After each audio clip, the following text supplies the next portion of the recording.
Barakatah Yahweh, Barakatah Yahushai, Barakatah Yahweh, Barakatah Yahushai, Barakatah Yahweh, Barakatah Yahushai, Barakatah Yahweh, Barakatah Yahushai, Kol Haloyam, Adonai Yahweh, Bahashem Shah Malak Yahweh Shai, Bahashem Rakakadash. Double honors to the apostles and the elders, great millstone. Peace and salutations to the hopeful elect. Habayab Shah Malak Dawadah, the house of King David, into confusion of faces that look like these heathen nations, but the identity goes back to Abraham, Isaac, and Jacob, the royal holy chosen seed line.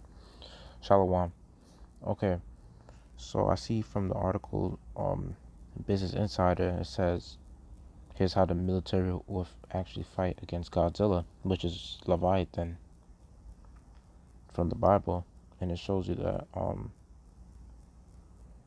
the military is trying to use it from the movie scene.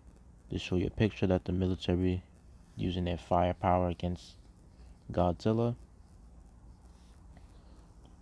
But we know through the scriptures that they got Godzilla. The idea of Godzilla is based on the biblical sea monster Leviathan, because of the description of his scales and his teeth, and you see in Job 41, Godzilla is pretty much Leviathan. And it says, when Godzilla roars into theaters this Friday, cinema's greatest monster will go up against the world's largest military, the U.S. Armed Forces. But how much of a chance would the U.S. military actually have against a 355-foot tall radioactive Godzilla? To find out, we spoke with the film's military technical advisor, retired Sergeant Major James Denver, and asked how the U.S. military would hypothetically take on the monster, and more importantly, whether they could do it. The military would be very successful, said Denver. With the manpower and the equipment we have, we definitely be successful in taking down Godzilla. Yeah, right. The armed forces would use all their means, he added. The Air Force would use their F-15s and F-16s, Marine Corps with their F-18s and Harrier jets, the United States Navy with their F-18s and aircraft carriers. If that didn't work, the ground troops would be moved in using the M1 Abrams tanks. The army takes over the Golden Gate Bridge in Godzilla. Even though Dever predicted the military would win out in the long run, he did see two complications that would pose the most difficulties: Godzilla's fiery atomic breath and battle taking place in a densely populated city. In the movie, Godzilla eventually surfaces in San Francisco. Once he's in the city, our major concern are all the civilians, said Dever. The military would put their combined effort to move all the civilians out before we could engage him. While Godzilla would realistically take on all branches, the movie primarily focuses on the U.S. Navy. Many scenes in the film take place on aircraft carriers, and the movie's main protagonist, Ford Brody, is a Navy lieutenant.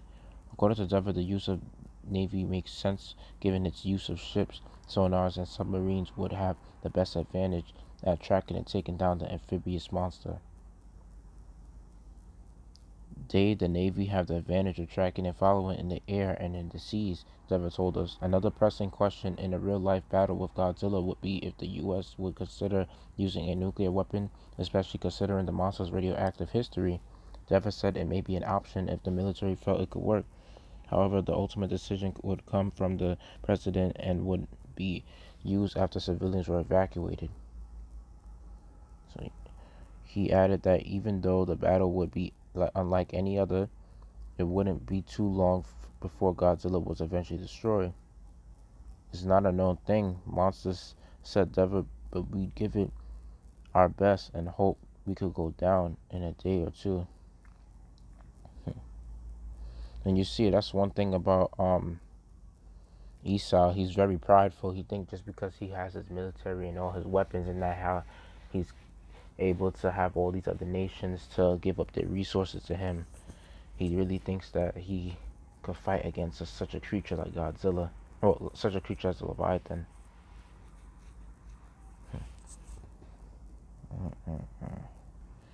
Thought I brought the scripture out. It says Jeremiah 49:16. Thy terribleness have deceived thee, and the pride of thine heart, O thou that dwellest in the clefts of the rock, that holdest the height of the hill. Though thou shouldest make thy nest as high as the eagle, I will bring thee down from thence, saith the Lord.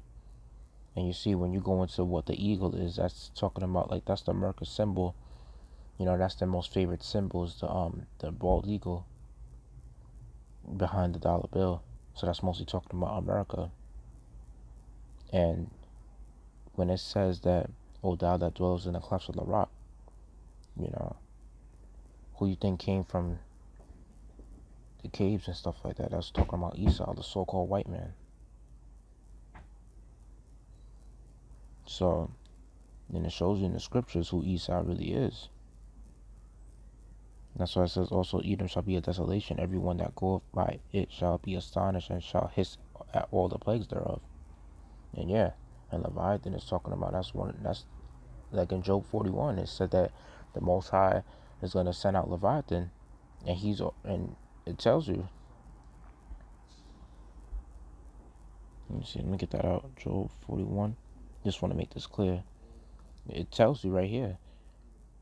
Job wrote it down. Canst thou draw out Leviathan with a hook, or his tongue with a cord, which thou lettest down? And then it tells you right here that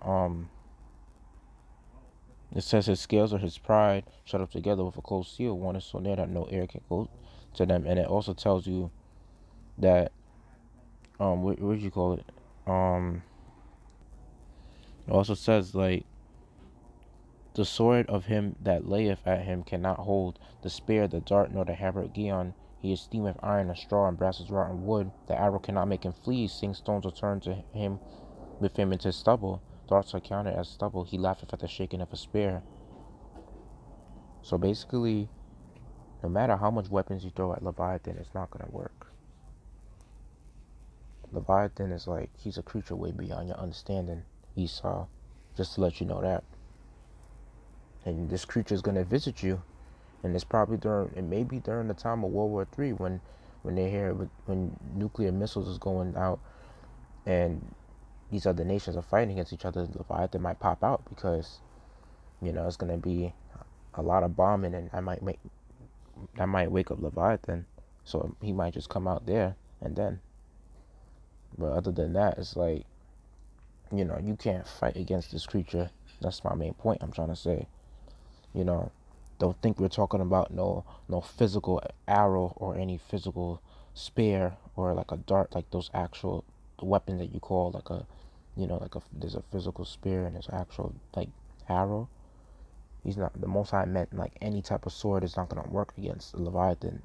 And this is talking about bullets. This is talking about missiles. All that shit ain't going to work. He's going to look at that and laugh. That's going to basically tickle Leviathan. The Most High has an armor on him that's going to make him, that's going to protect him.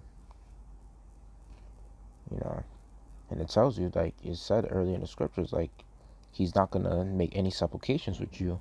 You're not going to take him as your servant. I don't even know where this creature is, and deep down in the ocean. Y'all can't even go there. Because, like I said, those submarines, they can't hold that much water pressure, because it will get destroyed. And over here it shows you that there's a one of these Illuminati cards.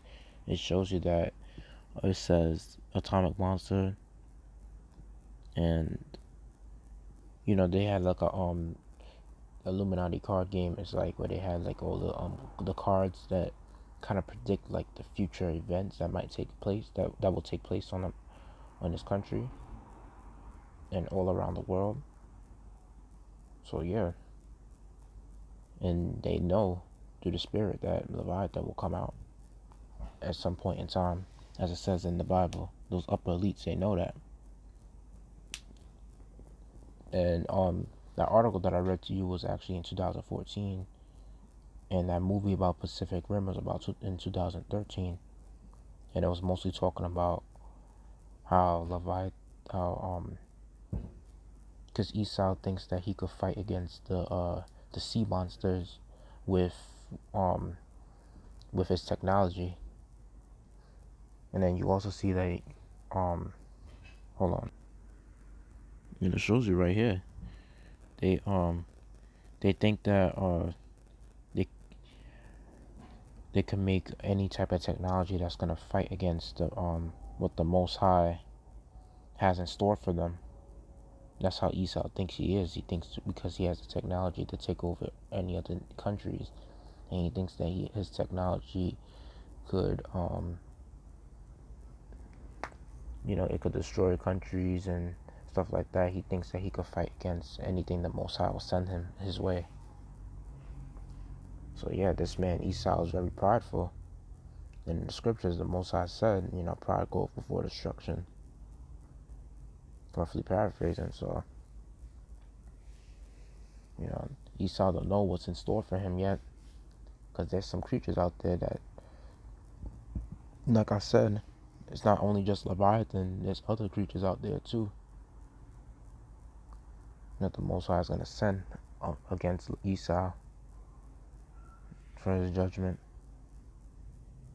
Hope I made that lesson edifying. I'd like to give all praises to Adonai Yahweh, Ba'ashem Shah, Malak Yahweh Shai, double honors to the apostles, elders, of great millstone, peace and citations to the hopeful elect. Shalom.